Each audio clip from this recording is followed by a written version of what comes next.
বর্তমানের প্রতি মুহূর্তের অপচয়ের জন্য আপনাকে ভবিষ্যতে মূল্য দিতে হবে। হ্যাঁ, ভবিষ্যতে অবশ্যই এর মূল্য দিতে হবে। তাই ভবিষ্যতে যেন আপনাকে এমন মূল্য দিতে না হয় যে নুন আনতে পান্তা ফোড়ায়, আর্থিক অক্ষমতার জন্য নিজের প্রিয় মানুষটিকে অন্যের কাছে বিসর্জন দেওয়া, কিংবা কোনো রকম একটা সাধারণ জীবন অতিবাহিত করা। তো এগুলো থেকে যদি ভবিষ্যতে মুক্তি পেতে চান, জীবনকে অনন্য আর অসাধারণ করে গড়ে তুলতে চান, তাহলে বর্তমানের এই সময়টাকে আপনাকে কাজে লাগাতে হবে। তো আপনি যদি বর্তমানে স্টুডেন্ট হয়ে থাকেন, তাহলে আজকের বিষয়টা আপনাকে নিয়ে। হ্যাঁ, আজকের বিষয়টা আপনাকে নিয়ে।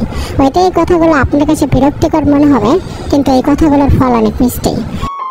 যাই হোক, সর্বপ্রথম আমি আপনাকে এটাই বলবো যে আপনি পড়াশোনায় মনোযোগী হন। তো আপনার প্রশ্ন থাকতে পারে যে আমি তো মনোযোগ রাখতে পারি না।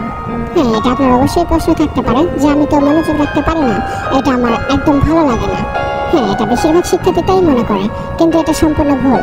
হ্যাঁ, আপনার মনোযোগের অভাব একদমই নেই। আপনি নিজেকে ভাবতে পারেন অমনোযোগী, কিন্তু আমি আপনাকে বলবো আপনি অমনোযোগী না। আপনি হলেন সেই স্টুডেন্ট যে স্টুডেন্ট মনোযোগ প্রয়োগ করার ক্ষমতা রাখলেও প্রয়োগ করে না, কারণ পড়ালেখা এটা ভালো লাগে না। তাই আপনার এত মনোযোগ নেই। যেটা ভালো লাগে সেটার প্রতি বিস্তর মনোযোগ আছে। এটা হতে পারে ক্রিকেট, ফুটবল, সিনেমা, কিংবা কোনো হিন্দি বাংলা সিরিয়াল। কিন্তু অবশ্যই এটা আপনাকে মনে রাখতে হবে, এর ভবিষ্যৎ কিন্তু অন্ধকার। হ্যাঁ, এটা কিন্তু অবশ্যই মনে রাখতে হবে, এর ভবিষ্যৎ কিন্তু অন্ধকার।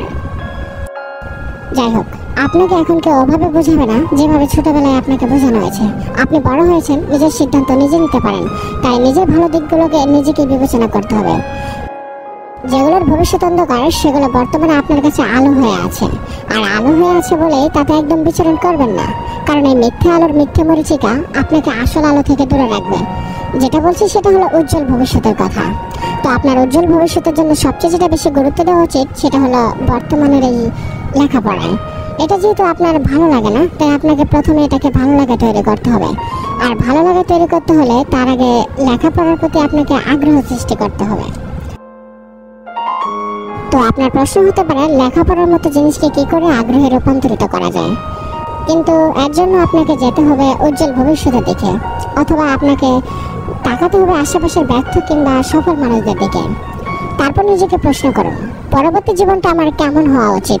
বর্তমানের এই আপডেট জগতে আমাকে কতটা আপডেট করা প্রয়োজন। পরীক্ষার পর রেজাল্ট যদি খারাপ হয়, এটা লোকের অপছন্দনীয়, এবং বাবা মা এমনকি নিজেরও খুব খারাপ অবস্থা হয়ে যাবে। আমার কি উচিত নয় পরিপূর্ণ জ্ঞান আহরণ করে তার বিকশিত করা এবং সেটাকে সেবায় রূপান্তরিত করে নিজের জীবনকে সফল করে তোলা? আর আমি যেমন কষ্টে এবং খারাপ আছি, আমি কি তাদেরকেও তেমন রাখতে চাই যারা আমার ভবিষ্যৎ প্রজন্ম? আমি কি দেখতে চাই না সেই মানুষটার মতো যে মানুষটি অসুস্থ ব্যক্তিকে সুস্থ করে তোলে?